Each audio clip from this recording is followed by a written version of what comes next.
기원전 588년 우리 시드기야 왕 9년에 느부갓네살이 세 번째 예루살렘을 침공합니다. 시드기야가 자신과의 종주권 언약을 파기하고 애굽에 돌아섬으로써 느부갓네살이 그를 더 이상 좌시할 수 없기에 쳐들어왔습니다.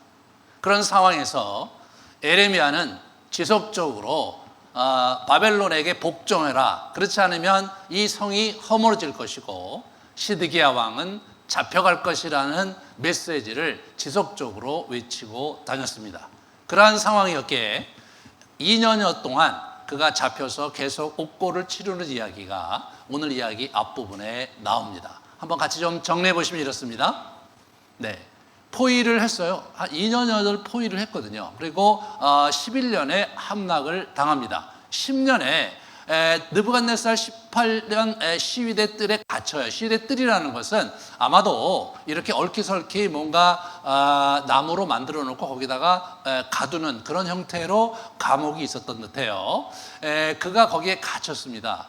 그리고 이어서 이제 계속해서 그러함에도 불구하고 시드기야 왕이 결국은 사로잡혀서 바벨론으로 끌려갈 것이다, 이 땅은 망할 것이다 라는 얘기를 계속 전하니까 서기관 요나단, 그 정부 관료 요직이었어요. 요나단이 그를 데려다가 웅덩이에 집어넣습니다. 그 당시에 고급 관료들은 자기 집에 따로 웅덩이를 파서 그렇게 해서 죄수들을 거기에 수용하는 일들이 있었다고 해요. 우리가 이제 요셉 경우도 보면 보디발의 집에 이렇게 갇혔는데 그게 던전, 웅덩이에 이렇게 갇힌 거거든요. 그래서 옥이 이제 그런 식으로 그 당시에 돼 있었다고 합니다. 그래서 그가 또 체포돼 갖고 결국은 웅덩이에 던져지는 그런 일들이 있었습니다. 그 다음에 이렇게 보시면 그런 상황에서 그곳이 아주 굉장히 아주 열악했기 때문에 또 서기관 요나단은 시드기야의 눈치를 보고 또 시드기야를 지지하는 사람을 또 보기 때문에 죽일 수는 없어도 굶겨 죽이려고 거기에 구덩이에 집어넣은 거를 에레미야가 감지하고 시드기야 왕이 요청이 있어서 가서 얘기할 때 자기를 그곳에서 구출해 달라고 간청을 합니다. 그래서 시드기야가 그 요청을 받아들여서 다시 감옥들의 구금을 하게 됩니다. 그 이후에 잠시 풀려났다가 또다시 잡혀갔고 말기야의 구덩이, 말기야는 그 시드기야의 아들 중에 한 사람이에요. 말기야의 집 구덩이에 또 던져져요. 거기는 물이 없고 진창만 있는 곳이었는데 그곳에 빠져 죽을 수밖에 없는 곤고한 상황이었는데 넷이 구스인 에벳 멜렉이 오늘 본문에서 이제 나오는데요. 이 에벳 멜렉이 구명운동을 해서 이 시드기야 왕에게 청해서 이 사람을 구출해 줍니다. 지금 여호야김 4년의 이야기를 우리가 지지난주 저와 함께 했고 또 지난주에도 이제 시드기야 왕 때 이제 그 거짓 선지자들과 충돌하는 장면을 우리가 봤는데 여호야김 4년의 상황을 보면 여호야김 왕은 이 사람을 죽이고 싶었지만 자기 내각 관료들이 서기관들을 비롯한 이 사반의 아들들로 대표되는 관료들이 강력하게 에레미야를 옹호했습니다. 그들은 누구냐? 그들은 요시야 왕과 함께 종교개혁의 선두에 섰던 지도자들이었어요. 요시야 왕이 죽고 나서 내각 관료에 그들이 여전히 남아 있었기 때문에 그때 에레미야가 보호받을 수 있었던 것이죠. 하지만 그 여호야김 4년에 605년에 느부갓네살이 와갖고 예루살렘을 포위하고 또 예루살렘과 전쟁을 하지 않고 항복을 했고 아마 그 종주권 조약을 체결했던 것으로 생각이 되는데 그때 수많은 귀족들과 종교 지도자들을 데리고 갔어요. 포로로. 그 사람 중에 다니엘과 사드락과 메삭과 아벳느고가 거기 있었습니다. 그러니까 사실 요시야 왕과 함께했던 종교 지도자들, 하나님께 헌신된 사들이 쏙 빼져서 어떻게 되냐면 바벨론 포로로 가게 된 상황이었어요. 그리고 이제 이 유대 땅에는 사실은 하나님을 경외하는 자보다도 이제 정치적인 입지와 정치적인 소견대로 자기의 뜻을 행하고 있는 그런 사람들로 이렇게 휩싸이고 애굽과 우리 바벨론과의 등거리 외교와 그런 상황 속에서 지속적으로 바벨론을 거부하고 애굽을 등에 업고 어떤 그 정치적인 길을 모색하려는 강한 움직임이 있었는데 사실 부질없는 짓이었죠. 예, 그런 움직임이 있었는데 그러한 한복판에 우리 이 에레미야가 아주 고초를 겪게 되는 그런 상황이었습니다. 에레미야는 그런 마음이 어떠했겠는가? 그 상황에서 그 자신의 심정을 에레미야 애가에 우리에게 이렇게 남겨주고 있어요. 에레미야 애가 3장 53절서부터 같이 55절 이렇게 보시면요. 여호와여 내가 심히 깊은 구덩이에서 주의 이름을 불렀나이다. 이제 나의 탄식과 부르짖음과의 주의 귀를 가리지 마옵소서. 내가 주께 아랫날에 주께서 내게 가까이하여 이르시되 두려워하지 말라 하셨나이다. 하나님께서 그 또 옥고를 치를 때 함께 하셨던 고백을 합니다. 이어서 자신의 억울함을 들어달라고 하면서 하나님께 성토하는 장면이 그 다음에 이어서 나옵니다. 그들이 내게 보복하며 나를 모해함을 주께서 다 보셨나이다. 여호와여 그들이 나를 비방하며 나를 모해하는 모든 것 곧 일어나 나를 치는 자들의 입술에서 나오는 것들과 종일 나를 모해하려 하는 것들을 들으셨나이다. 그들이 앉으나 서나 나를 조롱하여 노래하는 것을 주목하옵소서. 자신의 심정을 그대로 토로하는 겁니다. 다윗이 시편에서 자신이 어렵고 자신의 원수들에게 핍박당할 때마다 자신의 심정을 토로하며 그들을 징치해달라고 기도했던 그 기도를 에레미야가 그대로 드리고 있는 장면이죠.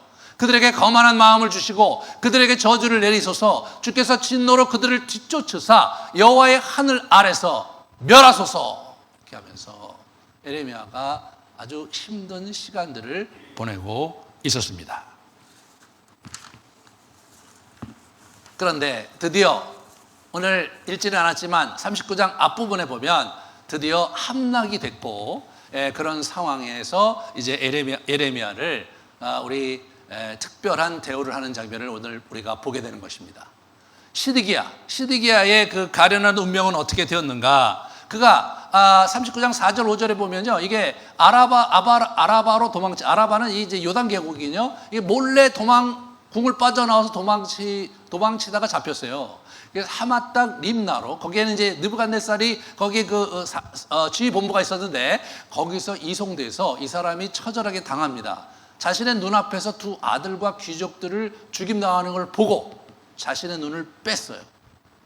이게 참 무시무시한 벌입니다. 이 종주권 조약을 파기하는 자들이 저렇게 이제 여러 가지 형벌이 있는데 죽이거나 저렇게 눈을 뺐대요. 그런데 눈을 빼는데 여러분, 자기가 눈이 있었을 때, 시력이 있었을 때 마지막으로 본 장면이 자기 아들들이 죽는 거였어요. 인생에서 이보다 더 큰 아픔과 비극과 슬픔은 없을 것이라는 생각이 듭니다. 자기의 잘못으로 인해서, 자기의 상황 판단을 잘못한 것으로 인해서 자기 아들들이 죽는 거예요. 자기 눈앞에서. 그리고 그 눈을 빼버린 거예요. 이 사람이 그래서 죽이질 않고요, 이 바벨론 느부갓네살이 바벨론으로 데려다가 감옥에 가둬서 죽을 때까지 그대로 방치합니다. 인생 최악의 비극을 이 시드기야가 맞이하게 되는 거죠. 요시야의 손자입니다. 요시야의 아들입니다. 여호야기는 손자인데 그대로 살았는데 이 사람은 죽었어요. 그리고 성 주민들을 포로로 압송하고 가난한 자들에게 포도원과 밭을 하사해서 그들에게 이제 세금을 걷는 형태로 초토화시키고 정리가 끝납니다. 그런데 아주 재미난 것은 뭐냐면 이 하맛 땅 림나에 있었던 느부갓네살부터 칙령이 내려와요. 느부사라단이라는 이러한 사령관에게 에레미야를 특별히 대우하라는 얘기를 오늘 본문에서 이렇게 우리에게 하고 있는 장면을 보게 됩니다. 바벨론의 느부갓네살 왕이 에레미야에게 대하여 사령관 느부사라단에게 명령하여 이르되 그를 데려다가 선대하고 해하지 말며 그가 내게 말하는 대로 행하라, 이렇게 얘기합니다. 그래서 느부사라단이 이 사람을 방면하게 돼요. 그래서 이 백성 중에 살게 됩니다.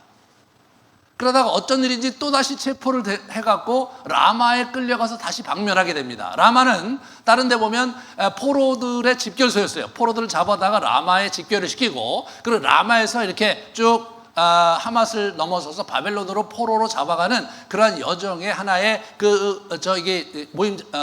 거점이었는데, 거기에 이스라엘 다시 끌려가요. 아마도 이 사람이 풀려나서 자기 고향 아나도스로 가다가 그러다가 아마 발각이 돼서 체포가 돼갖고 저간의 사정을 모르는 사람들이 체포를 해갖고 다시 라마로 갔는데, 그때 느부사라단이 그를 보고 다시 그를 방면하는 이야기, 그런 이야기가 오늘 본문에 기록이 되어 있습니다. 근데 이 장면에서 느부사라단이 이를 방면하는 이유를 얘기하고 있는데 너무 흥미롭습니다. 한번 같이 볼까요? 네, 사령관이 에레미야를 불러 이르되 내 하나님 여호와께서 이곳에 이 재난을 선포하시더니 여호와께서 그가 말씀하신 대로 행하셨으니 이는 너희가 여호와께 범죄하고 그의 목소리에 순종치 아니하였으므로 이제 이루어졌도다 라고 얘기하는 거예요. 이 사람이 여호와 신의 그 계명을 가지고, 명령을 가지고, 그 메시지를 가지고 그 예언대로 이렇게 됐지 않느냐라고 얘기를 하시는 거예요. 그 얘기 뭐예요? 슬퍼하지 말라 이거죠. 그 얘기는 뭐예요? 우리가 사역을 위해서 여기까지 온 게 아니고, 우리도 너희를 다 살려주려고 하고 다 종국주권 조약을 맺고 이 포로도 다 데려가서 우리가 데리고 있는데 왜 너희들 그러냐? 그러니까 너 너무 슬퍼하지 말고, 슬퍼하지 말고 이제 네 뜻대로, 네가 원하는 대로 내가 다 해주마, 그런 얘기를 하면서 놀라운 제안을 4절에 합니다. 같이 한번 4절을 볼까요? 내가 오늘 내 손에 사슬을 풀어 너를 풀어주노니 만일 내가 나와 함께 바벨론으로 가는 것이 좋게 여기거든 가자, 내가 너를 선대하리라. 좋지 않게 여기거든 그만두라. 보라, 온 땅이 내 앞에 있나니 내가 좋게 여기는 대로 옳게 여기는 곳으로 갈지니라. 아주 굉장히 너그러운 제안을 하는 거예요. 이분이 이런 얘기를 해요. 바벨론으로 가는 것을 좋게 여기거든 가자, 내가 너를 선대하리라, 이런 제안을 합니다. 아니 지금 자기 나라를 완전히 망친 그 적성국가의 그 장군이, 사령관이 자기를 선대한다는 것 자체가 언뜻 보기에 우리가 말이 안 되는 것 같고, 저게 빈말일 것 같고 그런 느낌이 들지만, 그러나 지금 현재 바벨론 상황에 미리 끌려갔던 우리 사람들의 이야기를 알고 있었던 우리 그 예레미야로서는 저 얘기가 귀에 솔깃한 얘기가 아닐 수가 없었습니다. 지금 여러분 605년에 첫 번째 우리 포로로 잡혀갔던 사람 중에 누가 있었냐면 우리 다니엘이 있었어요. 다니엘이. 그게 605년인데 지금 저 얘기를 할 때가 586년입니다, 여러분. 네. 그러니까 어떻게 됩니까, 여러분? 이게 거의 20년의 세월이 흐른 거예요. 네? 20년의 세월이 흐른 거예요. 그러니까 20년의 세월이 흘렀으니까 이 다니엘과 세 친구들이 어떻습니까? 자리를 든든히 잡고 있는 거예요, 지금. 예? 느부갓네살의 측근으로서, 내가 관료로서 그들이 확고하게 이 바벨론 정부의 요직에 앉아 있는 거예요. 그리고 그들과 함께 많은 바벨론에 있었던 이스라엘 사람들이 장사도 하고 비즈니스도 하고 좀 잘 지내고 있었어요. 거기다가 느부갓네살이 우리 다니엘을 선대해서 다니엘이 하나님을 경외하는 사람이었죠. 완전히 다른 신은 안 믿고 여호와만 섬겼는지는 모르지만, 그러니까 느부사라단이 여호와를 인지하고 여호와를 아는 형태로서 우리 예레미야를 특별 대우한다는 것 자체를 여러분이 그런 형태로 이해하신다면, 그러면 훨씬 더 이 장면이 리얼하게 다가올 거라는 생각이 들어요. 거기 지금 에스겔 선지자도 활동을 하고 있었어요. 사실 우리 예레미야 입장에서 보면 유다가 지금 대책이 없는 거죠. 이 남겨진 자들의 암담한 미래를 자기는 알고 있었어요. 왜? 예언을 받았거든요. 거기다가 25장에 보면 포로기가 70년은 지나야 될 걸 알고 있었어요. 이제 어떻게 됩니까? 여호와김 4년에 605년에 저 예언을 한 거거든요. 이제 20년밖에 안 지났어요. 이제 앞으로 50년은 더 있어야 돼요. 자기 살아생전에 우리 바벨론 사람들이 귀환할 것이, 포로가 귀환할 것이라는 기대를 가질 수가 없어요. 그리고 50여 년 동안에 여기 있는 사람들은 상당히 고통과 암담한 현실을 살아갈 것이라는 것을 이분은 잘 알고 있었어요. 게다가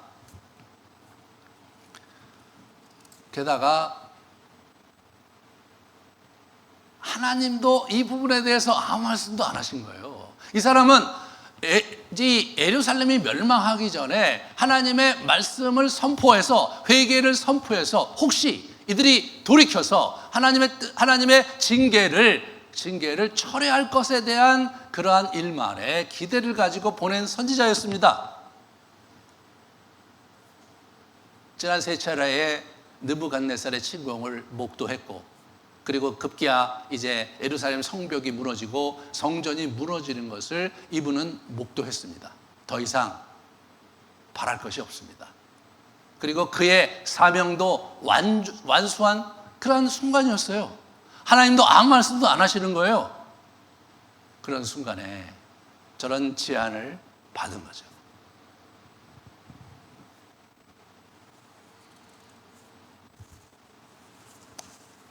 그런데 이분이 그 제안을 받아들이지 않고 남기로 결정을 합니다. 이분은 어떤 마음으로 남았을까요? 이분은 이제는 뭔가 득도의 경지에 이르러서 자신의 마음의 그 초연함을 가지고 담담하게 그 자리를 받아들였을까요? 이런 질문을 우리가 해보지 않을 수가 없는 거죠. 먼저 이분의 감정적인 차원에서 이렇게 우리가 쭉 다시 살펴보면 이분의 두려움과, 죽음에 대한 두려움과 슬픔의 비애 속에 깊이 출렁이고 있었고 잠겨 있었던 흔적이 역력합니다. 우리 예레미야 37장 18절부터 20절을 같이 볼까요?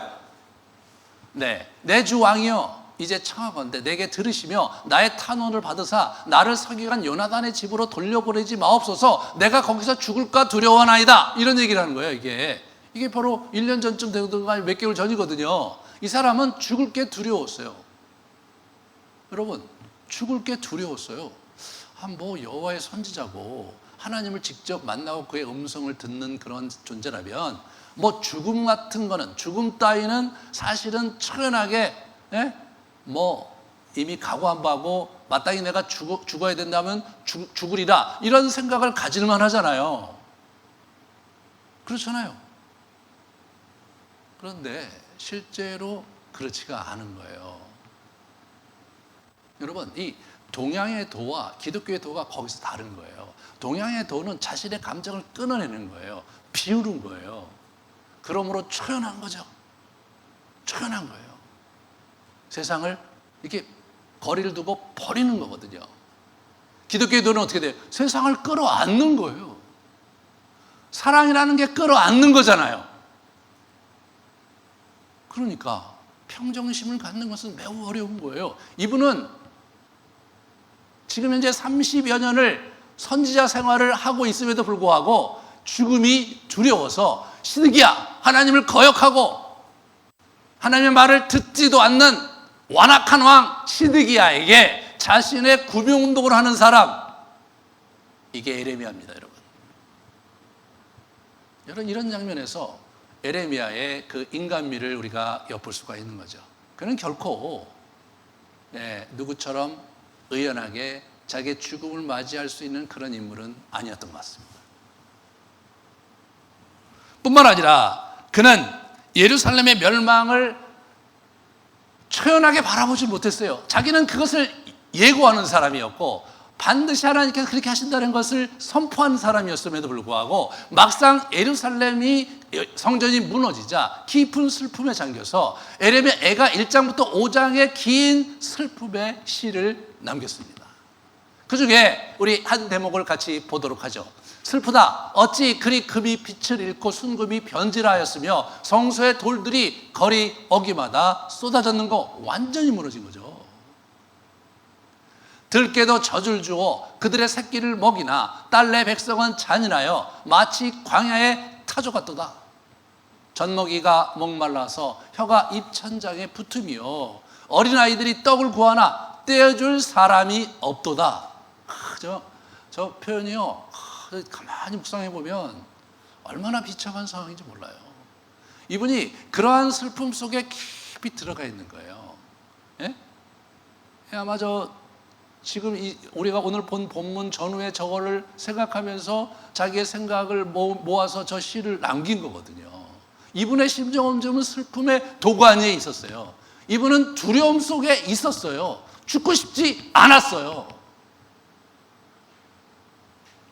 그렇다면, 그런 상황에 만약 여러분이 놓여 있었다면 여러분은 어떤 선택을 하시겠습니까?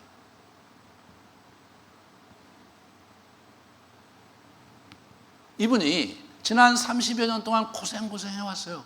결국 뭐예요? 자기 예언한 대로 모든 상황이 종료가 됐어요. 더 이상 유대 땅에는 있을 필요가 없게 됐어요. 자신의 역할도 어찌 보면 끝났어요.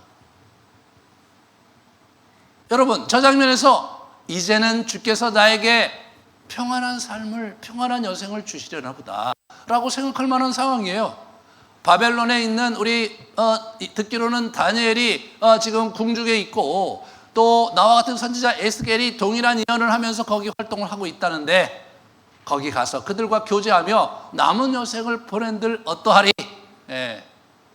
정말 주님께서 나에게 그런 놀라운 시절을 주시는가 보다 라고 생각할 수 있는 장면이었는데, 이분은 그런 결정을 하지 않으셨습니다. 이분은 그렇다면 어떤 마음과 어떤 생각에서 그가 바벨론으로 가지 않고 유다 땅에 남았을까요?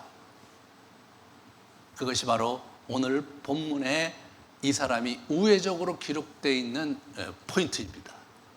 오늘 본문은 양괄 구조로 되어 있어요, 여러분. 그래서 양괄이 아니라 동심 구조로 되어 있어요. 그래서 여러분 같이 한번 볼까요? 에레미야가 방면되는 얘기가 에레미야서 39장 앞부분에 11, 14절에 나오고, 또 우리 40장 1절부터 6절까지 자기 길을 선택하는 에레미야 얘기가 나와요. 그 가운데 에벳 멜렉에게 주신 구원의 약속 이야기가 나오거든요. 근데 실제로 에벳 멜렉에게 주신 구원 약속은 방면된 에레미야 저 이야기 전에 나와야 되거든요. 이분이 궁중들에 갇혀 있을 때 하나님의 주신 메시지예요. 자기를 살려줬거든요. 자기를 구출해줬어요. 이 사람은 이디오피아 넷이에요. 지금 완전히 예루살렘이 함락 위기에 있었을 때 이 넷이도 상당히 두렵고 떨리는 심정이 있었겠죠. 그런 상황에서 아마도 이 예레미야가 그를 위해서 기도했을 때 하나님께서 주신 권면의 말씀, 구원의 말씀이 아니었나 생각이 돼요. 그 얘기를 저기다가 집어넣은 거예요. 어찌 보면 사실은 에벳 멜렉이라는 사람은 그렇게 중요한 사람이 아닐 수 있습니다. 그잖아요? 네. 그런데 이 사람은 그 얘기를 시간도 안 맞는 위치에 이걸 집어넣은 거예요. 왜 이걸 집어넣느냐, 여러분? 이게 바로 예레미야의 그 은근한 우회적 자기 심사를 밝히는, 다시 말해서 하나님께서 에벳 멜렉에게 주신 메시지가 내 마음에 나도 그 메시지를 붙잡고 여기 남아있다라는 그런 우회적 표현을 이분이 하시는 거죠. 그 내용은 뭐냐? 여호와의 말씀이니라 내가 그날에 너를 구원하리니 네가 그 두려워하는 사람들의 손에 넘어지지 아니하리라. 내가 반드시 너를 구원할 것인즉 내가 칼에 죽지 아니하고 내가 노략물같이 내 목숨을 얻을 것이니 이는 내가 나를 믿었습니다. 여호와의 말씀이니라. 네가 나를 믿었습니다. 예레미야 선지자의 이 믿었다는 장면이 여기저기 나오는데, 그들이 믿은 것은 여호와가 아니었습니다, 여러분. 성전을 믿었고 여러 우상들을 믿었고 정치적인 여러 영향력을 믿었습니다. 애굽을 믿었고 말이에요. 네. 그런데 에벳 멜렉이라는 유대 사람도 아니고 정상적인 사람도 아니고 정말 이디오피아에서 아마 어떻게 팔려갖고 내시가 돼서 왕을 섬기는 그러한 궁전에 있었던 그 내시, 아주 소박한 아주 초라한 인생인 그 내시가 여호와를 믿었기 때문에 살려준다는 저 메시지가 이분에게 큰 울림이 있었던 것으로 생각이 됩니다. 실제로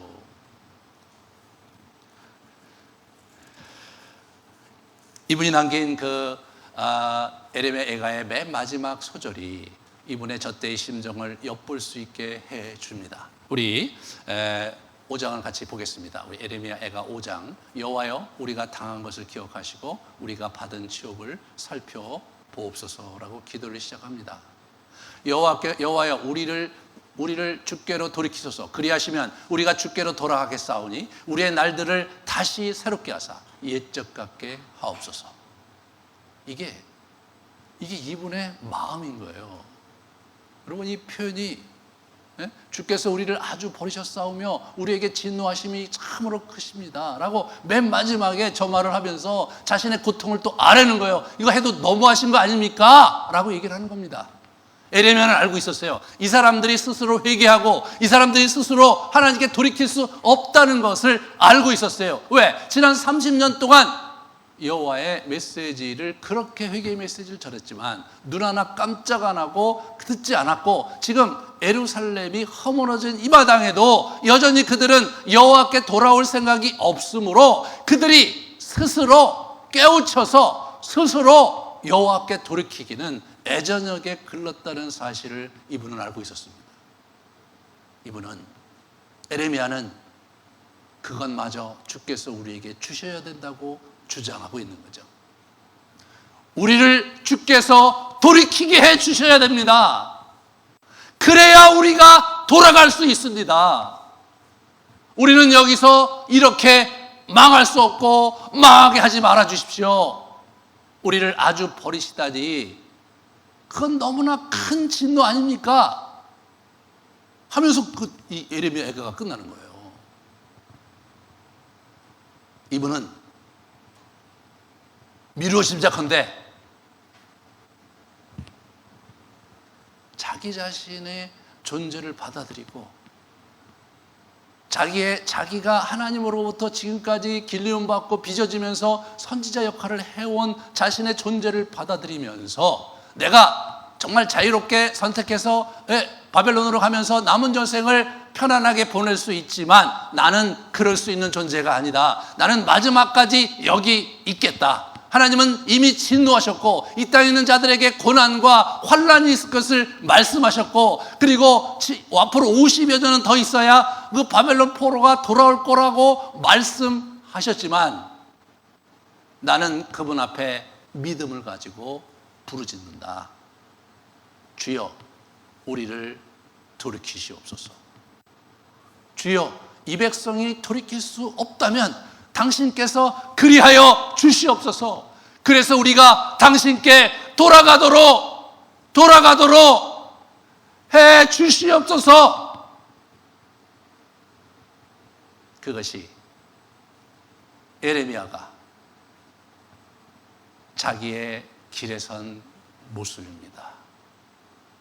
현실이 무너졌고 미래가 보이지 않는다 할지라도 하나님의 통치와 자비를 의지하며 그분을 믿으며 내가 있어야 될 이 고난의 자리에 내가 서서 이 땅을 위해서, 이 백성을 위해서 마지막까지 부르짖으며 살리라. 이것이 에레미야가 자신의 운명을 받아들이고 자신의 존재를 받아들인 모습이었습니다.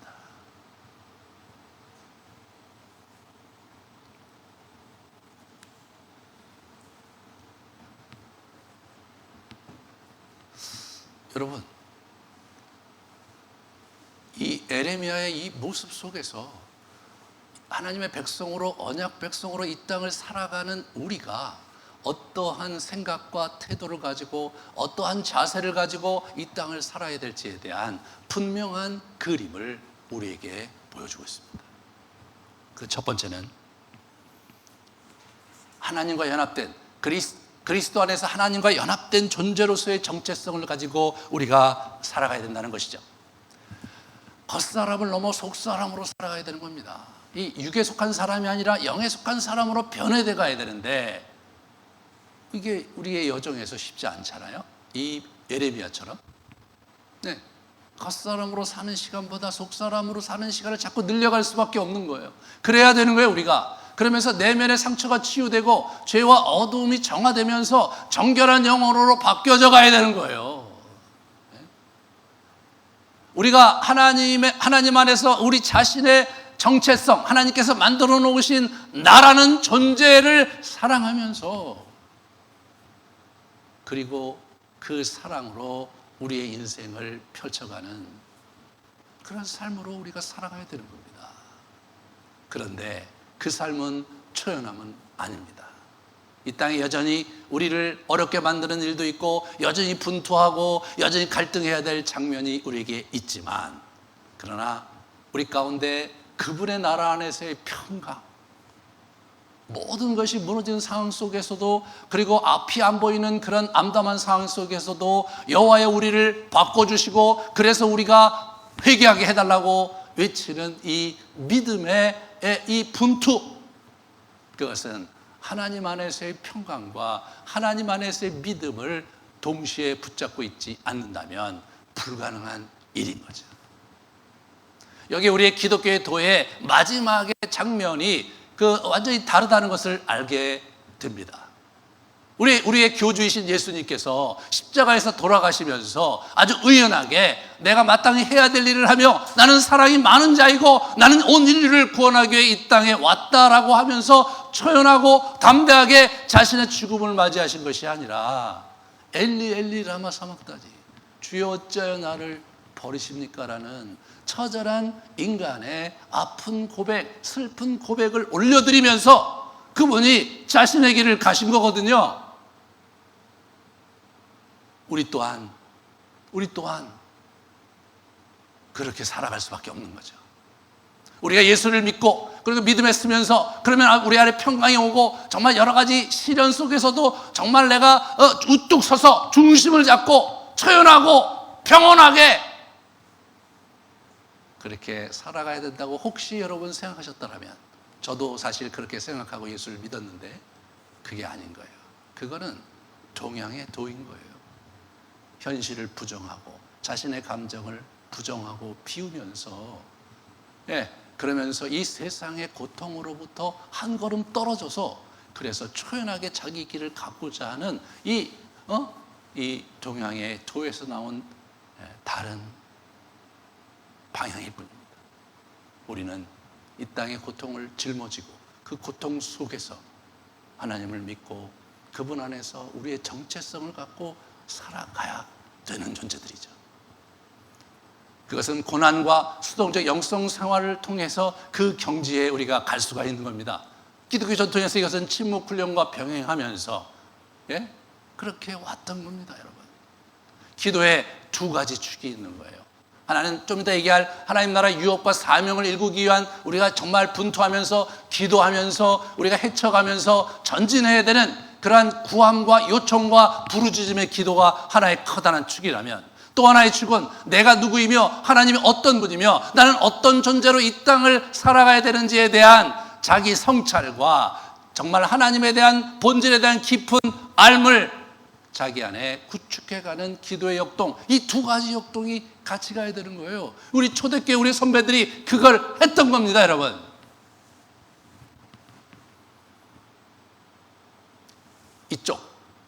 이 하나님 나라 안에서의 사명에만 초점이 맞춰지고 뭔가 하나님 안에서 뭔가 이룰 것에 대해만 초점이 맞춰져 있는 그런 신앙생활은 사실은 곤고하고 어려운 겁니다.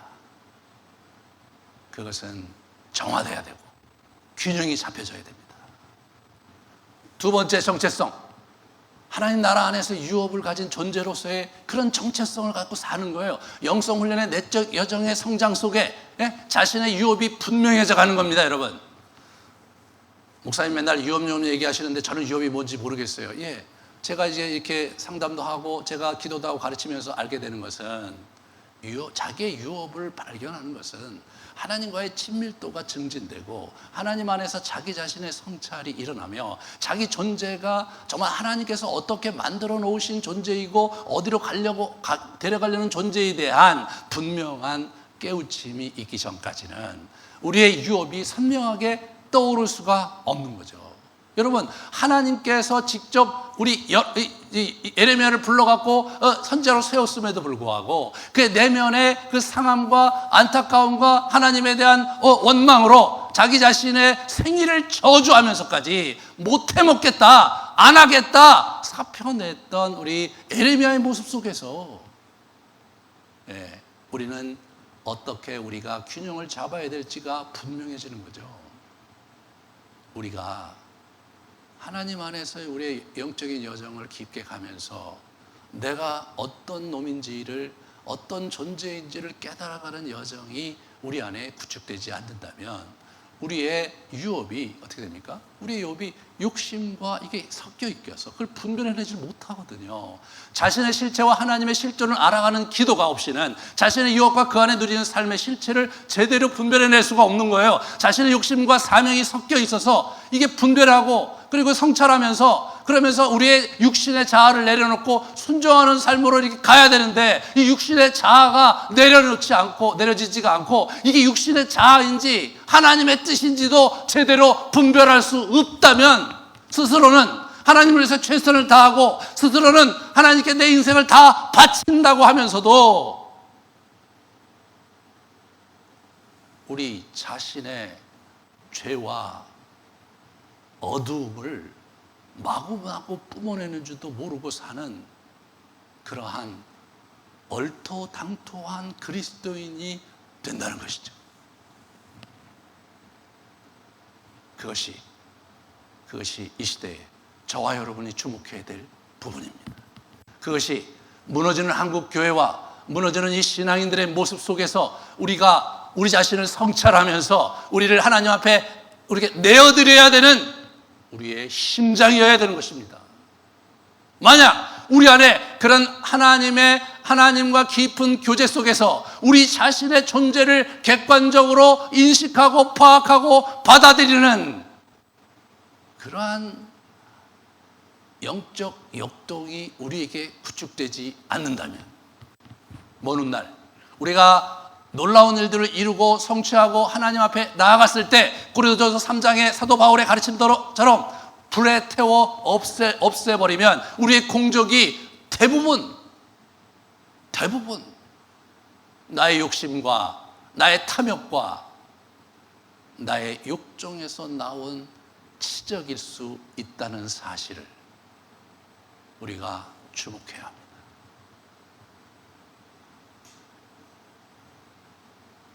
지난 13년간 그 길을 파보려고 무지무지 애를 썼습니다. 그리고 그 역동과 그 여정이 어떤 것인지를 이제 조금 파악을 했습니다.